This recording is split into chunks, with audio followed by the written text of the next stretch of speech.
Hola amigos, acá Omar Vázquez desde el este de San José y este video no lo puedo llamar otra cosa más que la estupidez humana se vuelve a repetir en tiempo de guerra. Este, este video se va a enfocar de lo que le estamos haciendo a los rusos, pero como ya saben, a mí me gusta hablar un poco de historia para que entendamos cómo llegamos ahí y no estar simplemente aplaudiendo como focas. La prensa ahorita está pensando por nosotros y quieren que tú pienses, que tú ya no pienses y repitas lo que ellos dicen. Pero lo que está pasando hoy en día ya pasó en la Segunda Guerra Mundial y se los hicimos a los japoneses. Esto de que se le está quitando a los rusos sus cosas, se les está promoviendo el odio. Esto ya lo vimos en Estados Unidos con los japoneses en la Segunda Guerra Mundial. Para esto, esta vez no les voy a contar la historia, se las voy a leer. Y voy a hablar sobre Fred Ross. Para que tengas una idea, si no hubiera habido Fred Ross, no hubiera César Chávez. No es que César Chávez era un líder que se levantó, que salió. No, fue Fred Ross quien lo sacó, lo organizó, lo invitó, lo preparó. Y Fred Ross fue el que después lo miró a César Chávez solo levantarse. Si no hubiera habido Fred Ross, no hubiera César Chávez. Pero no voy a hablar de César Chávez en este libro. Voy a hablar de la historia de Fred Ross. Y cuando leí este libro me lo regaló mi mentor César Chávez Bustamante. Salvador Chávez Bustamante, me lo regaló, me invitó un buen libro. Cuando lo empecé a leer y miré que Estados Unidos tenía campos de concentración y nunca supe de esto, nadie lo sabía de esto. O sea, básicamente lo que los nazis hicieron con los judíos de meterlos a campos de concentración, los gringos lo hicieron con los japoneses. Claro que los nazis los mataban, ¿no? Aquí, pero igual se les quitaba sus cosas y todo eso. Bueno, vamos a leer un poquito. El libro está en inglés.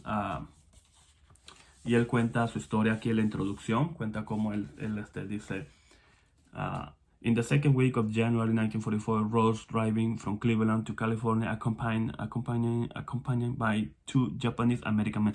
O sea, él cuenta que él venía a California manejando con dos amigos que eran japoneses americanos. O sea, no eran ni siquiera japoneses, eran descendientes de japoneses, pero habían nacido en Estados Unidos y ellos ni siquiera conocían tal vez Japón, ¿no? Como mucha gente que es mexicano, peruana, descendientes, pero no conocen su país, de sus padres.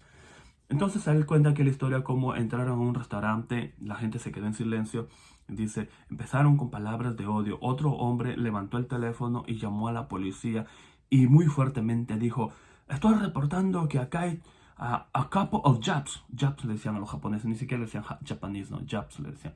Entonces, y esto fue lo que comenzamos a ver en Estados Unidos.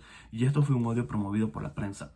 O sea, fue un odio promovido, así como estamos viendo hoy en día que la prensa no quiere que pienses y te dice cómo pensar y estamos saliendo aplaudiendo. Oh, pobrecito, Ucrania resiste, es un héroe Zelensky y los rusos son malos, hay que odiar a los rusos. Entonces, eso ya lo pasamos, ya lo vivimos y se lo voy a comprobar aquí. Mira, es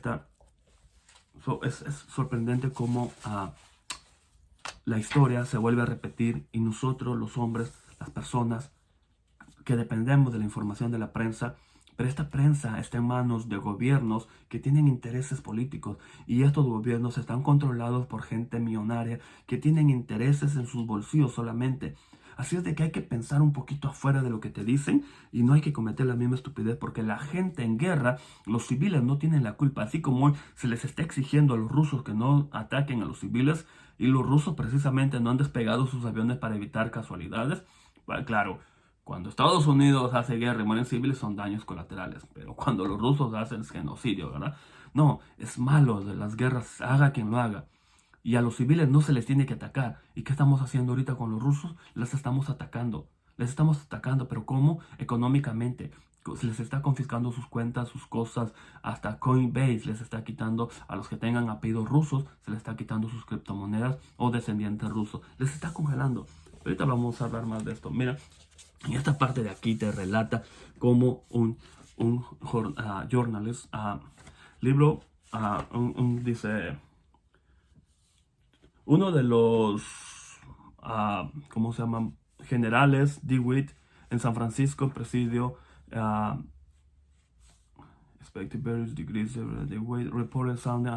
reportó que había alarmas donde 20,000 japoneses americanos en San Francisco se habían organizado secretamente para hacer una revuelta. espías de comunicación, una radio de comunicación de un submarino, fue quien lo descubrió, ¿no? Dice, donde estaban volando casi aviones por Los Ángeles, hubieron signos de fuego, dice, todas las historias estas de ataques de japoneses, americanos, levantándose contra los gringos, que se escuchaban hasta de submarinos entrando. Dice, todas estas fueron falsas y fueron orquestados por un operador que trabajaba con el general en la prensa, dice. Y fue, o sea, en his journal, el reportero dice, o sea, que sirvió bajo el DeWitt, el general que le dije,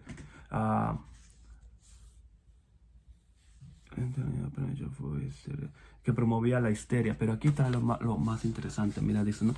Entonces, le escribieron al secretario de defensa, al secretario Ward Henry Stimson, le escribieron una recomendación. O sea, ¿cuál fue la recomendación? Eliminar la etnia japonesa. No lo estoy inventando. Está aquí, mira, lea la parte de aquí arriba.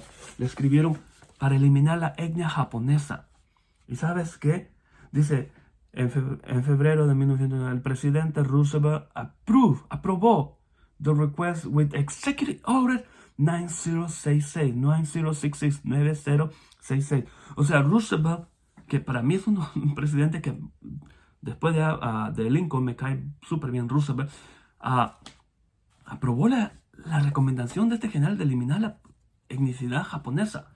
Y según en una conferencia de prensa dice a DeWitt, el general, le importaba un bledo si la mayoría eran nacidos aquí, dice, si eran nacidos en Estados Unidos. He said at a congressional hearing, it makes no difference whether it's American citizen or not. O sea, le importaba un bledo si eran nacidos. Entonces aquí adelante dice que Fred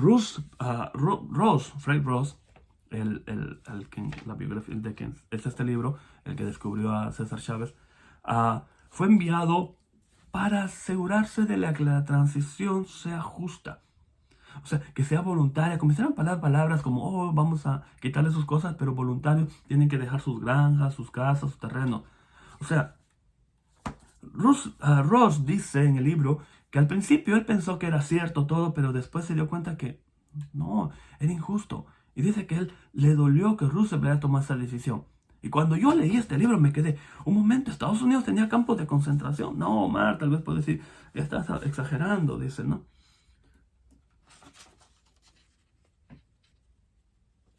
Dice aquí, dice, la gente en línea. O sea, en línea, como hacían con los nazis, los judíos, como los nazis hacían con los judíos, les ponían en línea, ¿sabes qué? Para quitarles sus posesiones.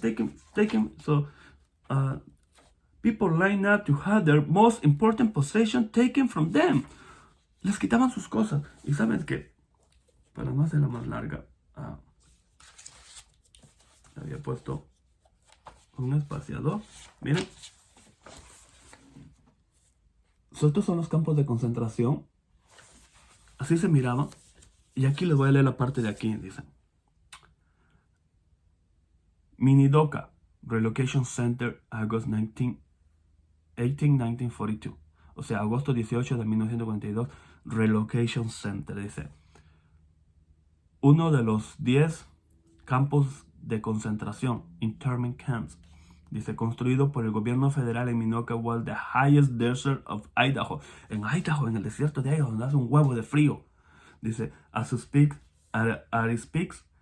it housed nearly 10,000 ethnic Japanese, the vast majority US citizens.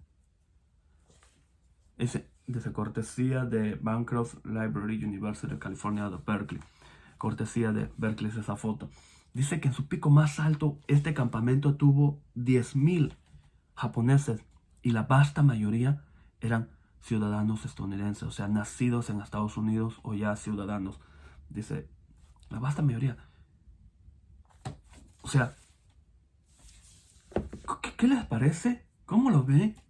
Que durante la guerra con Japón, con el gobierno de Japón, con el emperador de Japón, con los ejércitos de Japón, Estados Unidos se volteó y metió a los japoneses en campos de concentración, primero quitándoles sus casas, sus terrenos, su dinero, sus propiedades. Después Ross cuenta, o Gabriel, ¿no? Que es el que escribe el video, Gabriel Thompson, cuenta cómo Ross cambió no podía hacer muchos, pero comenzó a trabajar en reinsertar a los japoneses en la sociedad. Así llegamos. O sea, lo que los judíos sufrieron, lo sufrieron aquí los japoneses. Tal vez no se compara con la muerte y con toda esa tortura, ¿no? Pero me refiero a los campos de concentración, a que les quitaron las cosas, a que los llevaron, la alinearon para quitarles, según aquí Estados Unidos, la democracia, ¿verdad? Y esto lo estamos haciendo hoy con los japoneses. Imagínate, digo con los rusos, imagínate qué pasaría si mañana tu país entra en guerra con un país aliado de la OTAN. Imagínate qué pasaría. O sea, te tendrían que quitar tu casa, te van a congelar tu cuenta del banco, te van a meter posiblemente a la cárcel. La gente te va a promover el odio. La prensa va a comenzar a promover el odio contra ti. Y va a pasar lo que están pasando con los restaurantes. Están entrando, están destruyendo las propiedades de los rusos. Están la gente reaccionando a lo que la prensa le está promoviendo, este odio. Están congelando las cuentas. O sea, todo este proceso de quitarle a alguien sus cosas, se necesita un proceso judicial. Y tiene que haber pruebas de que tú eres un espía, tiene que haber pruebas de que tú estás conspirando en contra del gobierno. Pero no, se les está haciendo, los gobiernos les están quitando, las empresas, las grandes corporaciones, les están quitando su dinero. A un rico le quitaron su yate. O sea, y ahora, ¿qué es lo que estamos viendo? A la Unión Europea promoviendo la mexifobia, la mexifobia. O sea, los europeos están promoviendo odio contra los mexicanos, porque México no se ha unido al boicot contra Rusia. ¿Qué va a venir después? ¿Van a golpear a los mexicanos en las calles también? Aunque eso ya lo han hecho, los han hecho durante Donald Trump. Golpeaban a los mexicanos. ¿Recuerdan cuando salió el virus? ¿Qué hacían la gente? Golpeaban a los chinos, asiáticos. O sea, señores, por favor, hay que pensar. La gente, los civiles, no tenemos la culpa de que nuestros gobiernos sean una cagada. ¿Ok? Y muchas de las veces los civiles a los que se les está atacando ni siquiera apoyan a su gobierno. Y muchas de las veces salieron de su país porque están en contra de su gobierno. ¿Para qué? Para que lleguen acá y la prensa promueve el odio contra ellos porque su país donde nacieron, o el país donde nacieron sus padres, entró en guerra con un aliado de la OTAN. Entonces, ahora hay que promover el odio contra la gente. A eso hemos llegado. Señores, no dejes que la prensa piense por ti y piensa un poquito bien las cosas antes de abrir la boca. Pero sobre todo, si tú no estás de acuerdo con esto, no te quedes callado. Alza la voz, comenta que estás en contra. Llámale la atención a la prensa, publica, que dejen de promover el odio contra los rusos, que dejen de promover el odio contra los mexicanos, así como lo hicieron contra los japoneses inocentes durante la Segunda Guerra Mundial. Bueno amigos, eso es todo. La verdad, me indigna hacer este video.